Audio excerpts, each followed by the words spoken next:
ಹೋಗೋ ಮಕ್ಕಳು 3-4ನೇ ಕ್ಲಾಸ್ಗೆ ಹೋಗೋ ಮಕ್ಕಳಲ್ಲಿ ಹೃದಯಾಘಾತ ಯಾಕೆ ಅಂತ ಪ್ರಶ್ನೆ ಬಂದಾಗ ಅವರ ಸಂಶೋಧನಾ ವರದಿ ಹೇಳ್ತಾ ಇದೆ, ಬದಲಾದ ಜೀವನ ಶೈಲಿ, ಮೊಬೈಲು, ಅದು ಇದು, ಅತಿಯಾದ ಮೊಬೈಲ್ ಬಳಕೆ, ರೇಡಿಯೇಷನ್ಗಳ ಎಫೆಕ್ಟು 30ರಿಂದ 26 ಮಕ್ಕಳಲ್ಲಿ ಹೃದಯಾಘಾತದ ಸಮಸ್ಯೆಯನ್ನು ತಂದೊಡ್ಡುತ್ತೆ ಅನ್ನೋದನ್ನ ರಿವೀಲ್ ಮಾಡಿದೆ.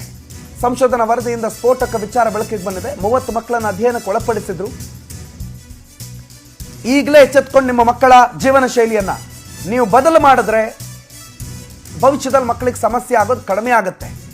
ಇಲ್ಲ, ನನ್ನ ಮಗ ಮೊಬೈಲ್ ಇಲ್ಲ ಅಂತಂದ್ರೆ ಊಟನೇ ಮಾಡಲ್ಲ, ನನ್ನ ಮಗ ಮೊಬೈಲ್ ಇಲ್ಲ ಅಂತಂದ್ರೆ ಹೊರಗಡೆ ಬರೋದೇ ಇಲ್ಲ, ಮೊಬೈಲ್ ಕೊಟ್ರೆ ಏನು ಬೇಕಾದ್ರೂ ಮಾಡ್ತಾನೆ ಅಂತ ನೀವು ಅವ್ರ ಕೈಗೆ ಮೊಬೈಲ್ ಕೊಡ್ತಾ ಹೋದ್ರೆ ಅದು ನಿಮ್ಮ ಮಗುವಿನ ಜೀವಕ್ಕೆ ಕುತ್ತಾಗುತ್ತೆ, ನಿಮ್ಮ ಮಗುವಿನ ಪ್ರಾಣ ತೆಗೆಯುವಂಥ ಸಾಧ್ಯತೆ ಇದೆ ಅಂತ ನಾವು ಹೇಳ್ತಾ ಇರೋದಿಲ್ಲ, ಮಾಧ್ಯಮ ಹೇಳ್ತಾ ಇರೋದಲ್ಲ.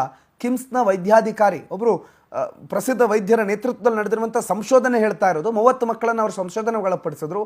ಆ ಪೈಕಿ ಮೊಬೈಲ್ ಬಳಕೆ ಮಾಡುವ 26 ಮಕ್ಕಳು